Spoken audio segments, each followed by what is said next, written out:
Ministry of Education, Technological and Vocational Training. It's a pleasure to have you. And I know that CCRIF has done quite a lot of work in Barbados, and we are very appreciative of that.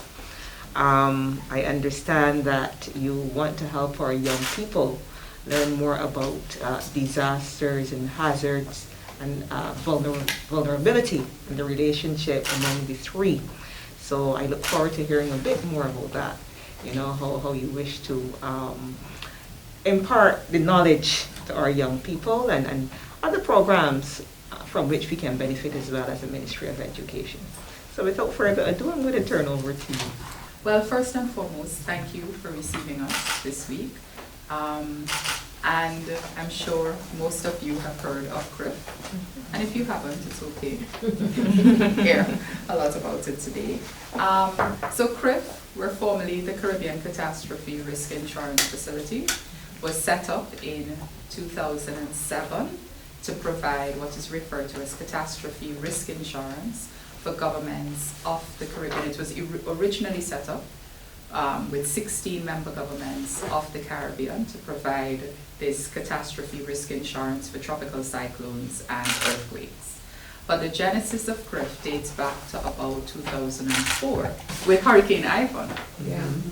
And the damage that Hurricane Ivan caused across the Caribbean. And it was no longer a situation where it was just one country that was impacted and all neighboring countries could jump up and say, let's assist. It was a hurricane that moved from the southern Caribbean straight up to Cayman Islands.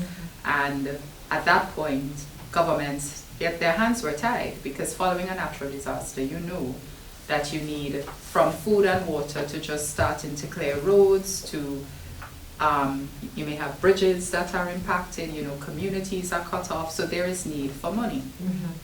And Caribbean heads of government came together under CARICOM and said, you know, we need to find some mechanism in which we could obtain quick liquidity following a natural disaster, especially in situations like these.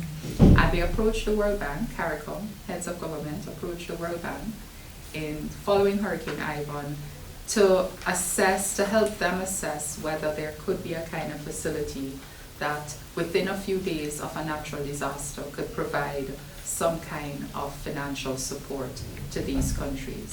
And of course, we are in a situation where all of our countries are heavily indebted.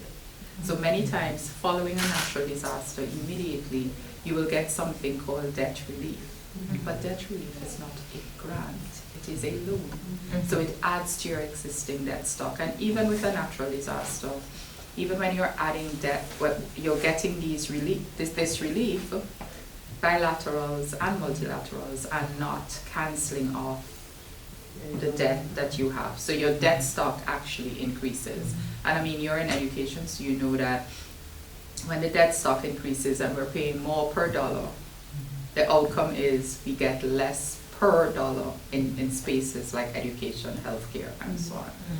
So the World Bank came up with this mechanism for quick liquidity called parametric insurance. So it's a tool of disaster risk financing. Today, there are several tools of disaster risk financing, each of them complementary to the other.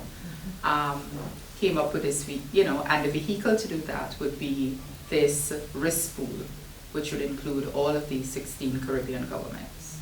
So these governments will purchase insurance for tropical cyclones and an earthquake, and if based on the policy that they have purchased, just like a regular insurance policy, except that it's not underpinned by an indemnity profile, but by parametrics and models, they will get a payout if a policy is triggered, right?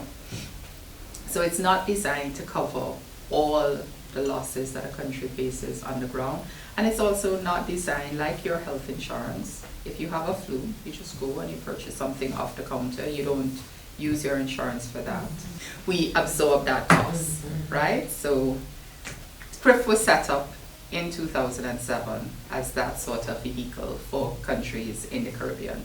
Today, we have 19 Caribbean members, a few more than we had when we started, but we've also expanded into Central America. So we have Central American members, and we also now cover public utility, electric utilities. So one of the things that CRIF does is really insures the uninsurable. So it's not insuring a single asset on the ground, it's insuring you against the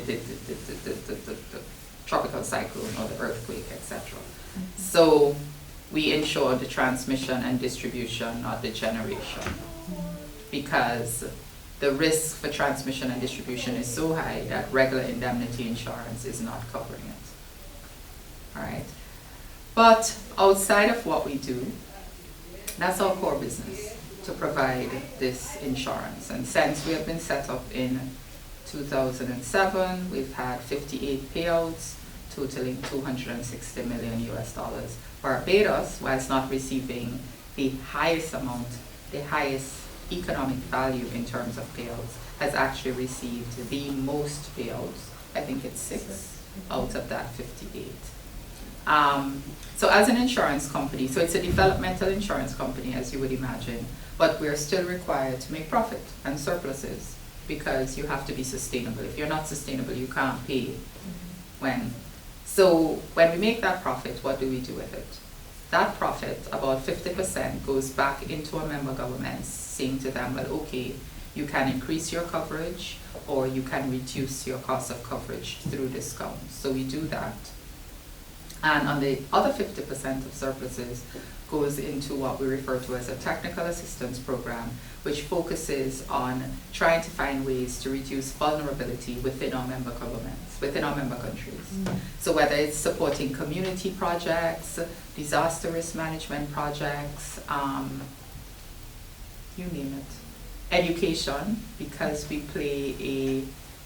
do provide scholarships for students, for nationals.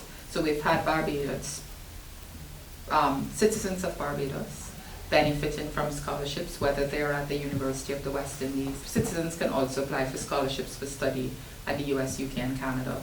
I think every year we do send out some stuff to the Ministry of Education here, as in all the other countries, to ask them to publicize these scholarships. So far we've had about 320 since 2010, we've had about 320 persons benefiting from scholarships and internships as well across the region.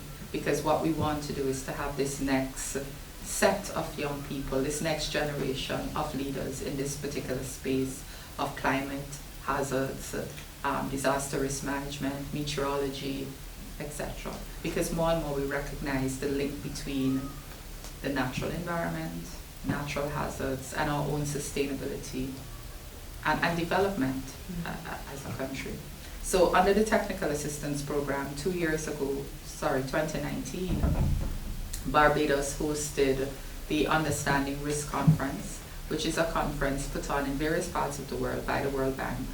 Barbados hosted that conference in collaboration with SEDEMA and the disaster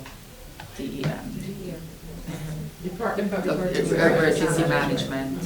And at that particular event, someone approached one of our board members at CRIF who was there, and the person said to her, can CRIF do something for young people? I mean, it's all these old people we're dealing with all the time, we need the next generation to, And what about, there is nothing for people in primary schools. We didn't quite believe that. And we did some research, just, across the Caribbean, what was there. You may have ad hoc things produced.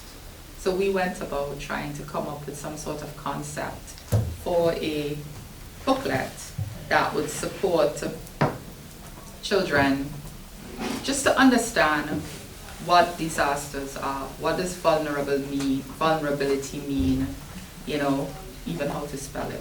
I hope we did the thing correct. Because we're dealing with educators here, so we're nervous. It's all right. How you deal with it, but how you prepare, and sometimes it's the younger generation behind us, who they know so much more. I mean, when I think of my own kids, and I'm like, they know so much more than I did at their age. So it's good to have this kind of knowledge in their hands. So we went about producing this book.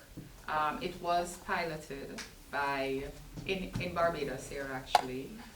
St. Gabriel's was one of the schools. 2 schools, we did a pilot in terms of going with a draft, presenting to them, asking them what they thought, whether they learned anything. So the idea was to have the stories told by these 8 or 9 kids. And so these are they. Here's one from Barbados. She was actually at St. Gabriel's.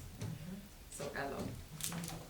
So it's 3, 6, 9 kids, and really going through what is a hazard, what is a natural hazard, how do we prepare, what does it really mean in simple terms, you know, what to do before an earthquake, you know, just in terms of drills, during an earthquake, after an earthquake, just simple things that we don't, in the case of hurricanes as well, we included volcanoes, fires, developing your family disaster plan, you know, and we're all guilty of it. We work in this space, but when we do have a hurricane coming, we also end up in the supermarket like everybody else, because we don't, come January 1, have everything in place, you know.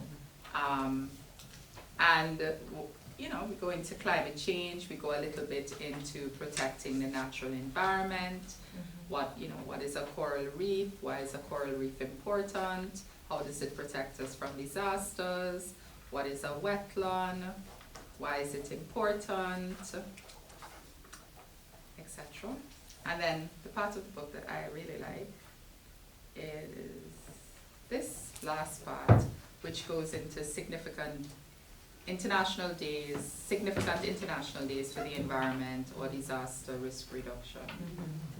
So the idea is to present the books, but in addition to which, we can offer, well, your Minister of Home Affairs, because we presented it because of DRM earlier today, he wants one for each school.